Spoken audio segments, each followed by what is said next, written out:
I'm Amanda Balionis here with John Swantek, and this is your one-stop shop for what you need to know. Hey, Holly, you're right. It seems like there's been rain everywhere. We had an hour and 57-minute delay today. So you're right. We are going to be coming back on Tuesday to play for those 5 remaining spots. But so many great stories coming out of Columbus. I would say maybe the best one is Bryson DeChambeau. Like you guys just mentioned, he gave up his U.S. Open spot as an amateur so he could turn professional. Well, on Monday, he got that spot right back thanks to firing off a 9-under overall score. That's good enough for a tie for second. Tiger, a good friend, Mark O'Meara, just spoke to us, and I asked him about his Hall of Fame induction. He goes, you know, I may not have mentioned Tiger Woods specifically during the Hall of Fame. He goes, but don't underestimate how important he was to me and in my career. To see a friend like him be inducted, what does that mean for you? About time. About time. He deserved it. Looking forward, guys, this truly is the new wave of players that we are going to see late Sunday afternoon. We are talking Brooks Koepka, Hideki Matsuyama, of course, Justin Thomas, and ASU's own Jon Rahm, who as an amateur has put himself in the mix. And I know I feel old when I say this. They are all under the age of 25. But it kind of makes sense, right, that the young guys would thrive under this party atmosphere. I'm excited to see what they can do with their last attempt here on the 16th. Balionis caught up with Bubba after his round today. Thanks, guys. Bubba, it's difficult to back up a low round with another one. You back it up with a bogey-free round to take the clubhouse lead. How happy are you with that? I'm very happy. You know, it was tougher conditions today. Those greens are going to be tough. It's the number one thing we talk about when we talk about Oakmont. So what do you do to hone in on your putting to make sure that you're ready to go? I go to a golf course that has super fast greens, or I go up there a couple days early and get my putting figured out up there. All right. Calibrated. Well done. Congratulations. You're going to Oakmont. Thanks.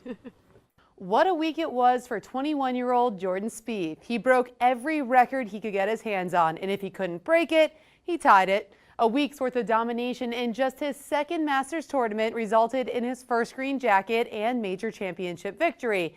Sit back, relax, and take in just how historic this week was.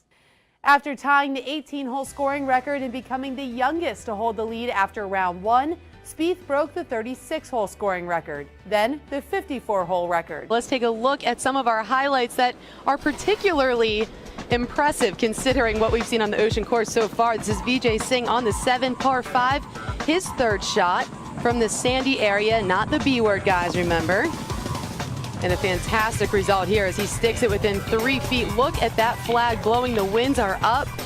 Can't stop Vijay, one of the hardest working guys.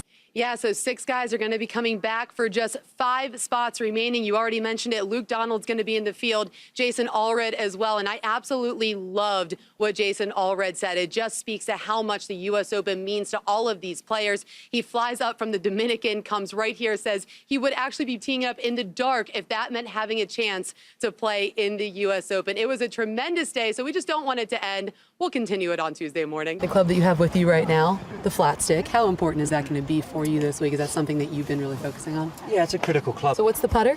It is the new, well, not so new, but the Ghost Spider from TaylorMade. I think we even bring you breaking news here at the Open Live. Well, thank you so much for joining us. Good luck this week.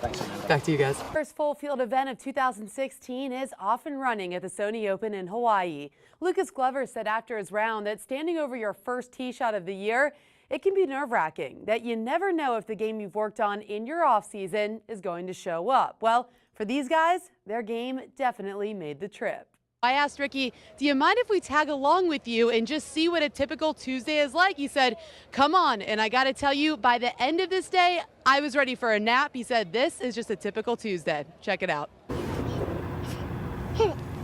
Preparing for the Waste Management Phoenix Open is a small part of Ricky Fowler's Tuesday, a skillfully carved out part of his day where he focuses on what needs to be done before teeing it up on Thursday, all while still encompassing what makes him a fan favorite. To know that I have some sort of impact like that, it's yeah, special. And then comes another example of Ricky taking it all in and understanding the power he has to help make someone's life just a little bit better. All right, now it's hard to believe I'm saying this, but this was the last trending on tour of 2014. It has been such a fun year. Thank you to everyone who tweeted at me about this show, who commented on our Facebook page, and of course tuned in every single Monday afternoon. Because of all of your support, we get to do it all over again starting in 2015. So have a happy and safe holiday season, and I'll see you next year.